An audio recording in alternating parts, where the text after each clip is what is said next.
Dear viewers, please subscribe to Prabhuwani Ministries official YouTube channel. Share and press the bell icon. ಪ್ರಿಯರೇ, ದಯವಿಟ್ಟು ಪ್ರಭುವಾನಿ ministries official YouTube ಚಾನೆಲ್ಗೆ subscribe ಮಾಡಿ ಮತ್ತು share ಮಾಡಿ.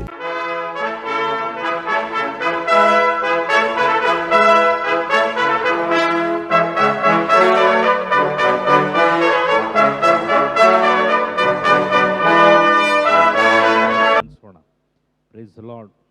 Hallelujah. Hallelujah. Hallelujah. ಇಲ್ಲಿ ಎಷ್ಟು ಜನ ಅಕ್ರೈಸ್ತರಿದ್ದೀರಾ? ಅಕ್ರೈಸ್ತರು, ದೀಕ್ಷೆ ಆಗದೇ ಇರ್ತಕ್ಕಂಥವ್ರು ಅಕ್ರೈಸ್ತರು 1 2 3 4 5 6 7 8 ಜನ. Praise the lord.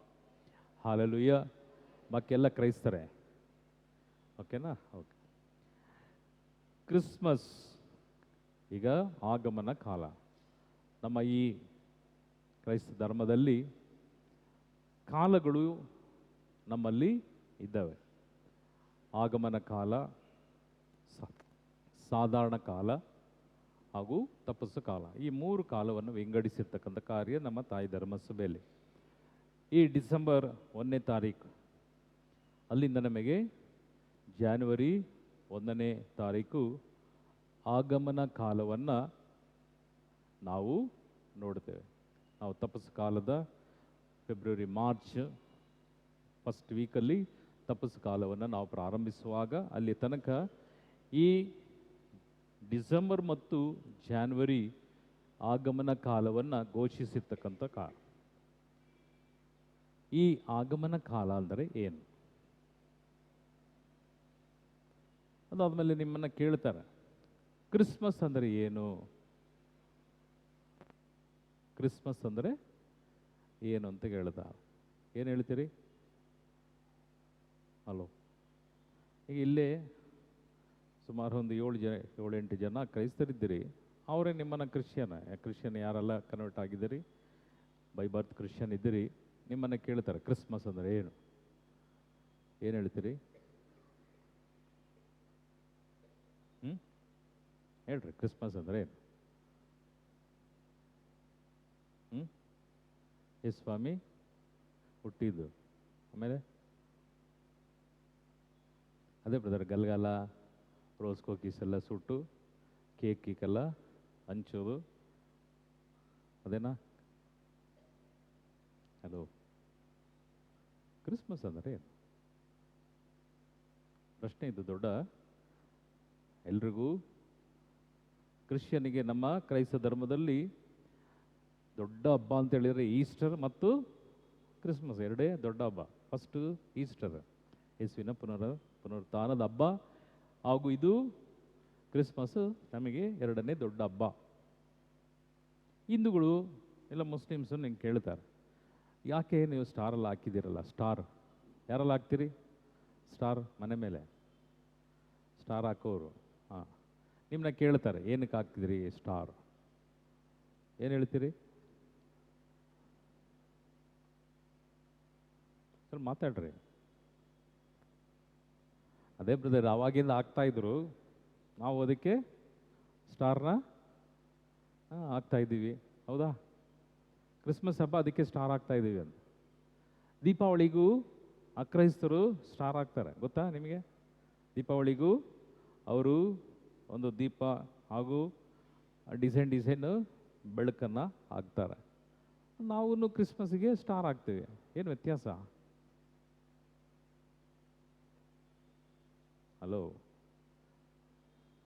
ಹಾಂ, ಸ್ವಾಮಿ ಹುಟ್ಟಿದ್ದಾರೆ, ಕ್ರಿಸ್ಮಸ್ ಹೌದು, ಅದಕ್ಕೆ ಸ್ಟಾರ್ ಹಾಕಿದ್ದೀರಿ. ಹೌದಾ? ಸ್ವಾಮಿ ಹುಟ್ಟಿದ್ದಾರೆ, ಅದಕ್ಕೆ ಸ್ಟಾರ್ ಹಾಕಿದ್ದೀವಿ. ಮೇಲೆ ಸ್ಟಾರ್ ಇರ್ತದೆ ಕ್ರಿಸ್ಮಸ್. ಹಲೋ. ಸ್ಟಾರ್ ಮೇಲೆ ಕ್ರಿಸ್ಮಸ್ ಹಬ್ಬದ ದಿನ ನೀವು ಗೆಸ್ಟು, ಫ್ರೆಂಡ್ಸ್, ರಿಲೇಷನ್ ಎಲ್ಲ ಬರ್ತಾರೆ. ಮೇಲೆ ಸ್ಟಾರ್, ಕೆಳಗೆ ಮನೆಯೊಳಗೆ BAR. ಕರೆಕ್ಟ್. ಮೇಲೆ ಸ್ಟಾರ್, ಕೆಳಗೆ ಬಾರ್. ಪ್ರಿಯರೇ, ದೇವನ ವಾಕ್ಯ ಹೇಳ್ತದೆ, ಕ್ರಿಸ್ತನು ಎತಕ್ಕಾಗಿ ಲೋಕಕ್ಕೆ ಬಂದದ್ದು. ನಾವು ತುಂಬ ಲೇಸಾಗಿ ತಗೊಂಡಿದ್ವಿ. ಏನೋ ನಾವು ಬಟ್ಟೆ ಎಲ್ಲ ಹೊಸ ಬಟ್ಟೆ, ಅದಾದಮೇಲೆ ಬಣ್ಣ ಗಿಣ್ಣೆಲ್ಲ ಹೊಡೆದು, ಅದಾದಮೇಲೆ ಮನೆಯಲ್ಲಿ ಗೋಧಿ ಎಲ್ಲ ಕಟ್ಟಿ ಎಲ್ಲ ಆಗಿ ಕ್ರಿಸ್ಮಸ್ಗೆ ಫ್ರೆಂಡ್ಸನ್ನೆಲ್ಲ ಕರೆದು ಊಟ ಹಾಕಿ, ಏನು ತೊಂದರೆ ಇಲ್ಲ, ಎಷ್ಟು ಜನಕ್ಕಾದರೂ 1000 ಜನಕ್ಕೆ ಊಟ ಹಾಕಿ. ಆದರೆ ಈ ಕ್ರಿಸ್ಮಸ್ ಹಬ್ಬದಲ್ಲಿ ಕುಡಿತೀರಿ ನೋಡ್ರಿ, ಕುಡಿಯೋದು. ಯಾವ ಒಂದು ಮನೆ ಈ ಕ್ರಿಸ್ಮಸ್ಸಲ್ಲಿ, ನಾವು ಈಸ್ಟರಲ್ಲಿ ಕ್ರಿಸ್ಮಸ್ಸಲ್ಲಿ ಕುಡಿಸ್ತಿರೋ ಆ ಮನೆ ವರ್ಷ ಇಡೀ ಶಾಪ ಇರ್ತದೆ. ವರ್ಷ ಇಡೀ ಶಾಪ. ನೀವು ಏನೇ ಮಾಡಿದರೂ ನಿಮ್ಮ ಕುಟುಂಬ ಅಭಿವೃದ್ಧಿಯನ್ನು ಕಾಣಲಿಕ್ಕೆ ಸಾಧ್ಯ ಇಲ್ಲ. ನಿಮ್ಮ ಮನೆಯಲ್ಲಿ ಸದಾಕಾಲ ಈ ದಾರಿದ್ರ್ಯ ಎಂಬ ಈ ಒಂದು ಪದ ನಿಮ್ಮನ್ನು ಆವರಿಸಿಕೊಂಡಿರ್ತವೆ. ಅದಕ್ಕೆ ನೋಡ್ರಿ, ಈ ಭೂಮಿಯಲ್ಲಿ, ಇಡೀ ಈ ಪ್ರಪಂಚದಲ್ಲಿ ರಿಚೆಸ್ಟ್ ಕಮ್ಯುನಿಟಿ, ಶ್ರೀಮಂತವಾದಂಥ ಒಂದು ಧರ್ಮ ಕ್ರೈಸ್ತ ಧರ್ಮ. ಈ ಧರ್ಮವು ಇಡೀ ಪ್ರಪಂಚದಲ್ಲಿ ರಿಚೆಸ್ಟ್. ಆದರೆ ನಾವು ಹೆಂಗಿದ್ದೀವಿ? ಕುಡಿದು ಕುಡಿದು ಕುಡಿದು ಮನೆ ಸೊತ್ತು ಎಲ್ಲ ಹಾಳು ಮಾಡಿ ಲಾಸ್ಟಲ್ಲಿ ಎಷ್ಟು ಡೈವರ್ಸ್ ಆಗ್ತಾ ಇದೆ ಈಗ. ಅದಾದ ಮೇಲೆ ಹಳೇ ಕಾಲದಲ್ಲಿ ಹೆಂಗಸರು ಸಹ ಕುಡಿತಾ ಇದ್ರು. ಯಾವಾಗ ಯಾವಾಗ ಆಗಿಂದ, ಈಗಲ್ಲ. ಆಗ ಹೆಂಗಸರು ಸಹ ಬೈಬಲ್ ಹೇಳ್ತದೆ ಕುಡಿತಿದ್ರು ಎಂಬುದಾಗಿ. ಈಗ ಅದು ಕಾಮನ್ ಆಗಿದೆ. ನಾನು ಮೊನ್ನೆ ಒಂದು ಮದುವೆಗೆ ಹೋಗಿದ್ದೆ. ಎಲ್ಲಿ ಏನು ಹೇಳಲ್ಲ, ಕಾರಣಕ್ಕೆಂದರೆ ರೆಕಾರ್ಡ್ ಆಗ್ತಾ ಇದೆ. ಇದು ಎಲ್ಲೆಲ್ಲಿ ಹೋಗ್ತದೋ ಗೊತ್ತಿಲ್ಲ. ಮದುವೆಯಲ್ಲಿ ಒಳ್ಳೆ ಆರ್ಥೋಡಾಕ್ಸ್ ಕ್ರಿಶ್ಚಿಯನ್, ಒಳ್ಳೆ ಫ್ಯಾಮಿಲಿ. ಕಮ್ಮಿ ಅಂದರೆ ಈ ಇಲ್ಲಿಂದ ಅಲ್ಲಿ ತನಕ ಫುಲ್ ಬಾರಲ್ಲಿ ಏನಿದೆ, ಫುಲ್ ಅಷ್ಟು ಡ್ರಿಂಕ್ಸ್. ಅದರ ಪಕ್ಕದಲ್ಲಿ ಸ್ಟಾರ್ಟರ್ಸ್ ಅಂದರೆ ತಿನ್ನಲಿಕ್ಕೆ ಎಲ್ಲ ನಾನ್ ವೆಜ್, ಅದಾದಮೇಲೆ ಸ್ವಲ್ಪ ವೆಜ್. ಅದಾದಮೇಲೆ ಆ ಕಡೆಲ್ಲ ಕೌಂಟ್ರುಗಳು ಬೇಕಾದಷ್ಟು ಕೌಂಟ್ರು. ಸರಿ, ಎಲ್ಲ ಆಯಿತು. ನಾನು ಸುಮ್ಮನೆ ಹಿಂಗೆ ನೋಡಿದೆ. ಅವರೆಲ್ಲ ಆದಮೇಲೆ ದಯವಿಟ್ಟು ಈಗ ಹೋಗಿ ನೀವು ಇಷ್ಟ ಬಂದಷ್ಟು ಕುಡೀರಿ, ತಿನ್ನಿರಿ ಅಂತೇಳಿ ಬಿಟ್ರು. ಪ್ರಿಯರೇ, ಸಣ್ಣ ಸಣ್ಣ ಇಷ್ಟಿಷ್ಟ ಮಕ್ಕಳು, ಹೆಣ್ಣು ಮಕ್ಕಳು, ಅದಾದಮೇಲೆ ತಂದೆ ತಾಯಿ. ನನ್ನ ಮುಂದೆ ಒಬ್ಬರು ಈ ಚಿಕ್ಕ ಗ್ಲಾಸ್, ಅದರೊಳಗೆ ಒಂದು ಗ್ಲಾಸ್, ಅದರೊಳಗೆ ಎಲ್ಲ ಲಿಕ್ಕರ್ನ ತಗೊಂಡೋಗ್ತಾ ಇದೆ. ನಾನು ನನ್ನ ಪಕ್ಕದಲ್ಲಿ ಕೂತವರನ್ನು ಕೇಳಿದೆ, ಪ್ರಮೋಷನ್ ಬ್ರದರ್, ಅದು ಪ್ರಮೋಟ್ ಮಾಡಿರೋದು. ಒಂದು ಬಾಟ್ಲು, ಚಿಕ್ಕ ಬಾಟ್ಲು, ದೊಡ್ಡದು. ಯಾರು ತಗೊಂಡೋಗ್ತಿರೋ? ಲೇಡಿ. ಅಮ್ಮನ ಕೈಯಲ್ಲಿ ಇಷ್ಟಿದೆ, ಮಗಳ ಕೈಯಲ್ಲಿ ಇಷ್ಟು ಬಾಟಲ್. ಆಗ ಒಂದು ತಂದೆ ಇಲ್ಲ ಒಂದು ತಾಯಿ ಯಾವ ರೀತಿ ಇಲ್ಲಿ ಗಂಡನಿಗೆ ಕುಡಿಬೇಡ, ಇಲ್ಲ ಮಕ್ಕಳಿಗೆ ಯಾವ ರೀತಿ ಕುಡಿಬೇಡ ಎಂಬುದಾಗಿ ಹೇಳಲಿಕ್ಕೆ ಧೈರ್ಯವುಳ್ಳ ತಂದೆ, ಧೈರ್ಯವುಳ್ಳ ತಾಯಿಯಾಗಿ. ಯಾಕಂದರೆ ನಾನು ಸುಮಾರು ಮದುವೆಗೆ ಹೋಗಿದ್ದೇನೆ. ನಾನು ಹೇಳಿದೆ, ಇದು ಇಲ್ಲದಿದ್ದರೆ ಮದುವೆನೇ ಇಲ್ಲ, ಜನನೇ ಬರಲ್ಲ ಅಂತ. ಅದಿಲ್ಲದಿದ್ದರೆ, ಏನಿಲ್ಲದಿದ್ದರೆ, ಡ್ರಿಂಕ್ಸ್ ಇಲ್ಲದಿದ್ದರೆ ಜನನೇ ಬರಲ್ಲ ಬ್ರದರ್. ನಾನು ಹೇಳಿದೆ, ಬೇಡ ಅಂತ ಮದುವೆ ಯಾಕೆ, ಅಂತ ಶಾಪ ತಗೊಂಡು ಮದುವೆ ಯಾಕೆ? ಪ್ರಿಯರೇ, ದೇವರ ಆ ಆಶೀರ್ವಾದ ಪ್ರಾರಂಭದಿಂದಲೇ ಈ ಲಹರಿ ಪದಾರ್ಥನ ಕುಡಿದು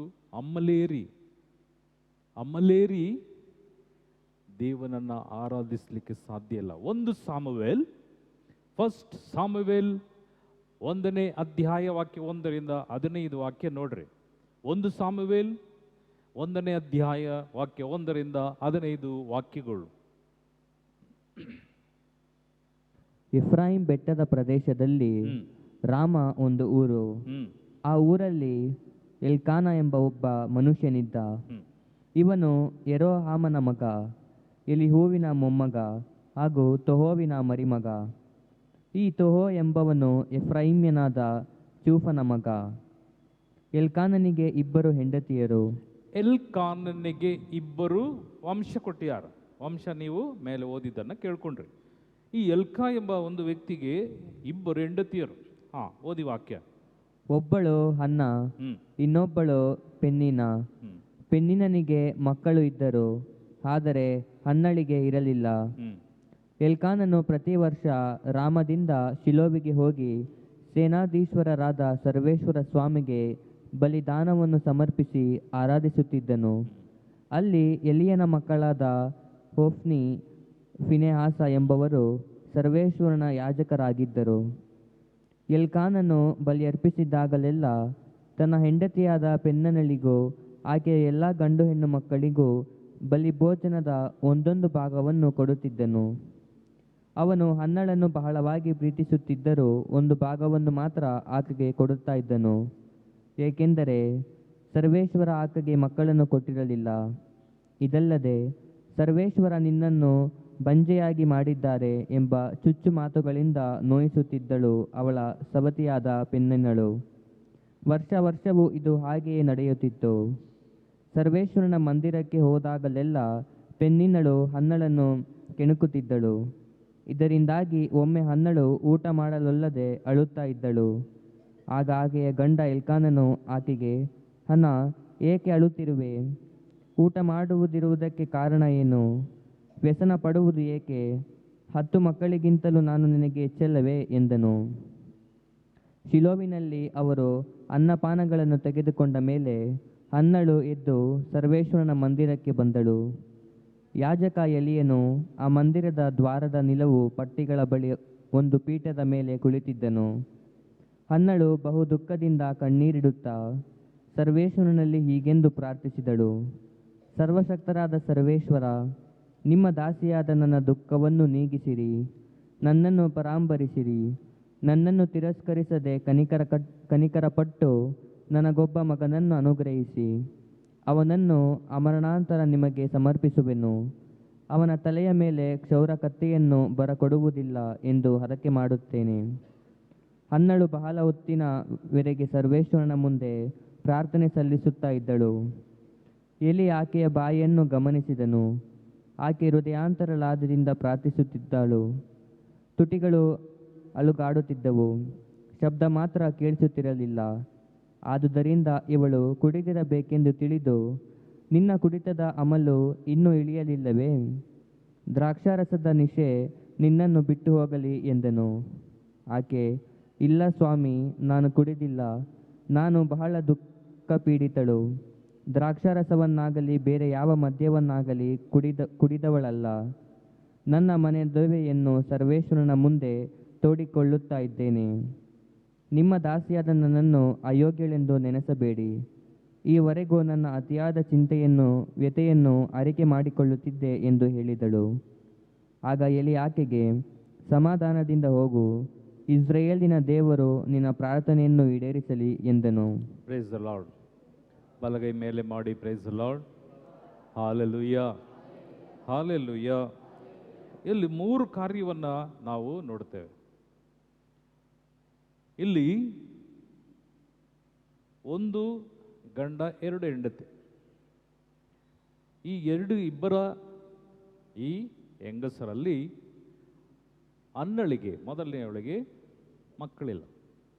ಆದಮೇಲೆ ಆಕೆ ಬಂಜಿ ಅಂತೇಳಿ 2ನೇ ಮದುವೆ ಆಯಿತು.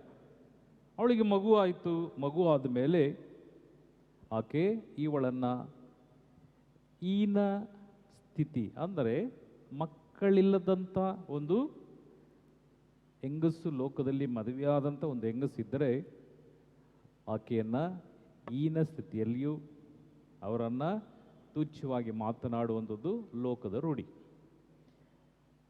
ಪದೇ ಪದೇ ಇಲ್ಲಿ ಆಲಯಕ್ಕೆ ಹೋಗಿ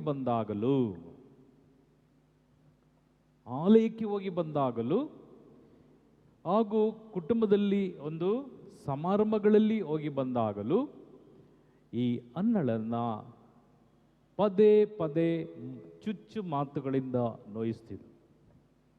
ಪ್ರಿಯ ಸಹೋದರ, ಪ್ರಿಯ ಸಹೋದರಿಯರೇ, ದೇವನ ವಾಕ್ಯ ಹೇಳ್ತದೆ, ಯಾರನ್ನ ನಿಂದಿಸಬೇಡ, ಯಾರನ್ನ ತುಚ್ಛಪಡಿಸಬೇಡ. ಏಕೆಂದರೆ ಒಂದು ವ್ಯಕ್ತಿಯ ಅಂತರಂಗವನ್ನು ನೋಡುವಂಥದ್ದು ಮನುಷ್ಯನಲ್ಲ, ನಾವಲ್ಲ. ನಮ್ಮ ಅಂತರಂಗವನ್ನು ನೋಡುವಂಥದ್ದು ನನ್ನ ಸೃಷ್ಟಿಯ ಕರ್ತನು ಮಾತ್ರವೇ. ಅದಕ್ಕಾಗಿ ಈಕೆಯನ್ನು ದಿನಂಪ್ರತಿ ಪೀಡಿಸುವ ಈ ಹೆಂಗಸು ಒಂದು ದಿನ ಆಕೆ ಬಹಳ ನೊಂದು ಆಕೆ ಮನೆಯಿಂದ ಆಲಯಕ್ಕೆ ಬರ್ತಾಳೆ. ಮನುಷ್ಯರ ಬಳಿಗೆ ಹೋಗಲಿಲ್ಲ. ದೇವನ ವಾಕ್ಯದ ಪ್ರಕಾರ ಗಂಡನ ಹೇಳ್ತಾನೆ, ಗಂಡ ನೋಡಮ್ಮ 10 ಮಕ್ಕಳಿಗೆ ಸಮ ನೀನು ನನಗೆ, ನಾನು ನಿನಗೆ, ಯಾವ ಕಾರಣಕ್ಕೆ ನೀನು ಯಾಕೆ ಬೇಜಾರು ಮಾಡ್ತೀಯ? ಅವಳು ಹೇಳ್ಕೊಳ್ಳಿ, ಈಗ ಅವಳನ್ನ ಓಡಿಸ್ಲಿಕ್ಕೆ ಸಾಧ್ಯ ಇಲ್ಲ, ಅವಳಿಗೆ ಮಕ್ಕಳಿದೆಯಾ, ನೀನು ಅದ್ರ ಬಗ್ಗೆ ಚಿಂತೆ ಮಾಡಬೇಡ. ಎಷ್ಟೇ ಆದರೂ ಒಂದು ಮದುವೆಯಾದಂಥ ಒಂದು ಕುಟುಂಬದಲ್ಲಿ ಮಕ್ಕಳಿಲ್ಲದಿದ್ದರೆ, ಬಂಜೆತನ ಇದ್ದರೆ ಆ ಬಂಜೆಯನ್ನು ಲೋಕ ಬಿಡೋದಿಲ್ಲ. ಗಂಡಸರು ಬೈಯೋದಿಲ್ಲ, ಗಂಡಸರು ಹೀಯಾಳಿಸೋದಿಲ್ಲ. ಯಾರನ್ನ ಹೀಯಾಳಿಸ್ತಾರೆ? ಹಲೋ, ಹೆಂಗಸನಿಗೆ ಹೀಯಾಳಿಸೋದು. ಏನು ಮದುವೆ ಇಲ್ವಾ? ಮದುವೆ ಆಗಿದೆಯಾ? ಹಾಂ. ಮಕ್ಕಳಿಲ್ವಾ? ಮದುವೆ ಆಗಿ 2 ವರ್ಷ ಆಯ್ತಲ್ಲ, 3 ವರ್ಷ ಆಯ್ತಲ್ಲ. ಹೀಗೆ ಅವರನ್ನು ನೋಡುವಾಗೆಲ್ಲ ಅವರು ಎಲ್ಲೇ ಕಾಣಿಸ್ಕೊಂಡ್ರು ಅವರನ್ನು ಹೀಯಾಳಿಸುವಂಥದ್ದು ಹೆಣ್ಣು ಜನಾಂಗವೇ. ಈ ರೀತಿ ಆಕೆ ಎಲ್ಲವನ್ನು ಸಹಿಸಿ ಒಂದು ದಿನ ಆಕೆ ಒಂದು ತೀರ್ಮಾನ ಮಾಡಿಲ್ಲ, ನಾನು ಯಾಕೆ ನನ್ನ ಸರ್ವೇಶ್ವರನ ಬಳಿಗೆ ಹೋಗ್ಲಿಕ್ಕೆ ಬೇಡ, ನಾನು ಹೋಗ್ತೇನೆ ಸರ್ವೇಶ್ವರನ ಆಲಯದಲ್ಲಿ ನನ್ನ ದುಃಖಗಳನ್ನು ತೋಡ್ಕೊಳ್ತಾನೆ. ನನ್ನ ದುಃಖವನ್ನು ಇಲ್ಲಿ ಯಾರು ಯಾವ ಕಾರಣಕ್ಕೂ ಏನು ಮಾಡಲಿಕ್ಕೆ ಸಾಧ್ಯ ಇಲ್ಲ, ಸಂತೋಷಪಡಿಸಲಿಕ್ಕೆ ಸಾಧ್ಯ ಇಲ್ಲ. ನನ್ನ ದುಃಖವೇ, ನನ್ನ ವೇದನೆಯೇ. ಅದಕ್ಕಾಗಿ ನಾನು ಆ ಸರ್ವೇಶ್ವರನ ಬಳಿಯಲ್ಲಿ ಹೋಗ್ತೇನೆ ಎಂಬುದಾಗಿ ಆಕೆ ನೇರ ಆಲಯಕ್ಕೆ ಬರ್ತಾಳೆ. ಪ್ರಿಯ ಸಹೋದರ, ಪ್ರಿಯ ಸಹೋದರಿಯರೇ, ನಿಮ್ಮೆಲ್ಲ ಪ್ರಾಬ್ಲಮ್ಗಳಿಗೆ, ನಿಮ್ಮ ಏನೇ ಸಮಸ್ಯೆಗಳಿಗೆ ಬಂದರೂ ಮನುಷ್ಯನ ಬಳಿಯಲ್ಲಿ ತೋಡ್ಕೊಳ್ಬೇಡ್ರಿ.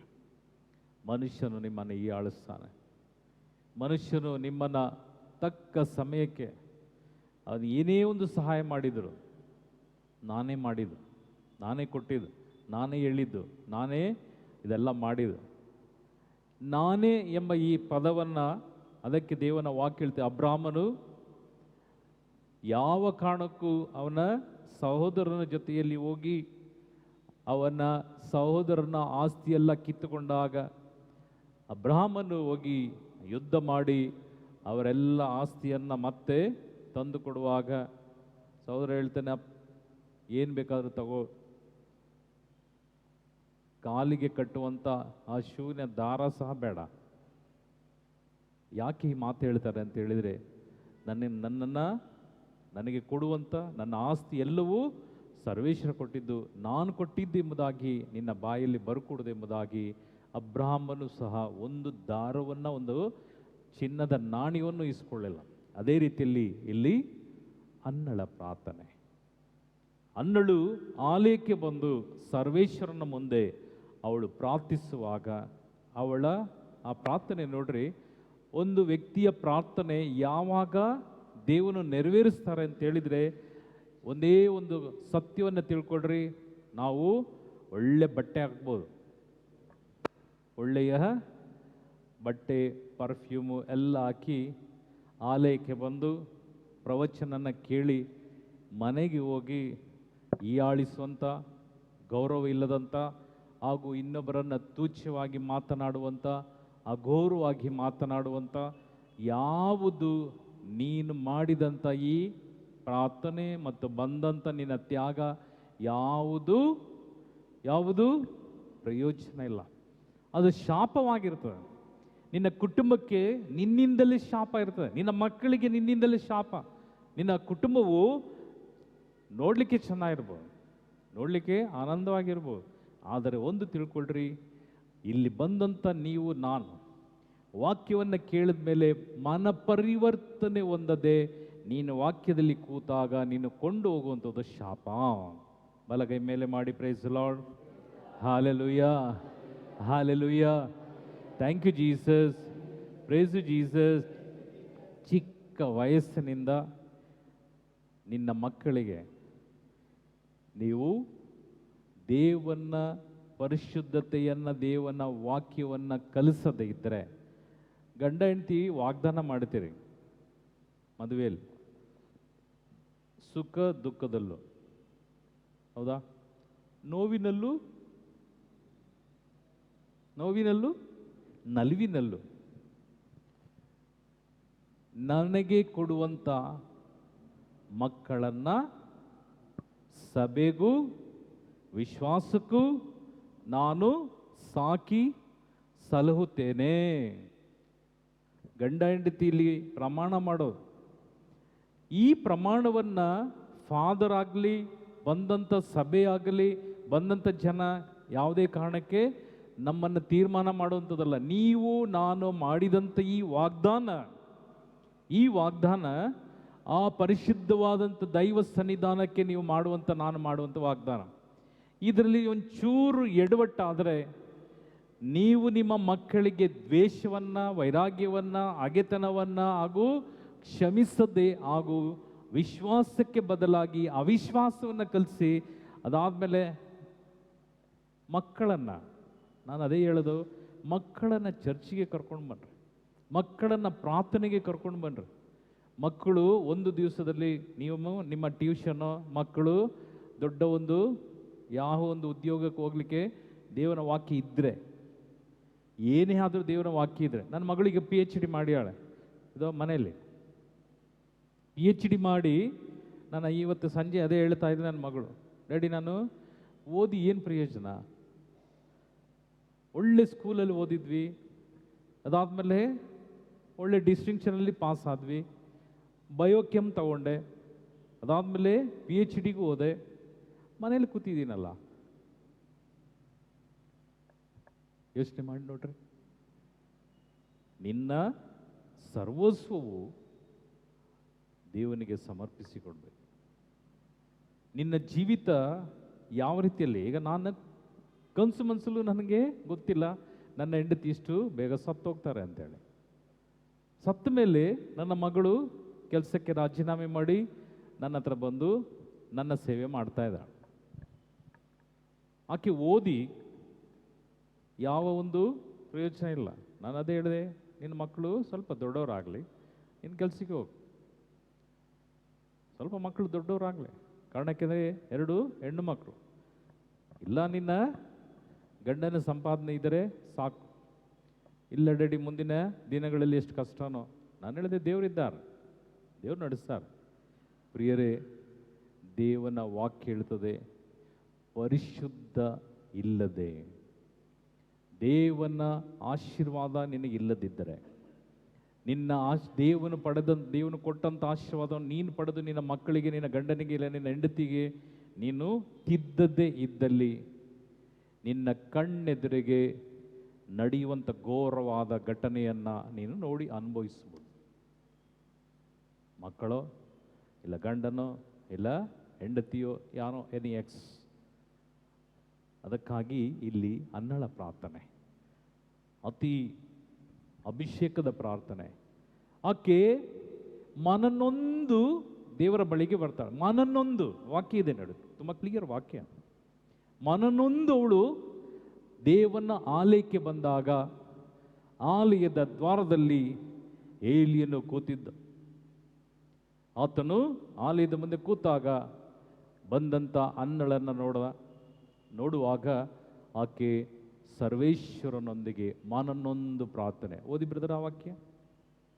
ಹನ್ನಳು ಬಹು ದುಃಖದಿಂದ ಕಣ್ಣೀರಿಡುತ್ತಾ ಸರ್ವೇಶ್ವರನಲ್ಲಿ ಹೀಗೆಂದು ಪ್ರಾರ್ಥಿಸಿದಳು.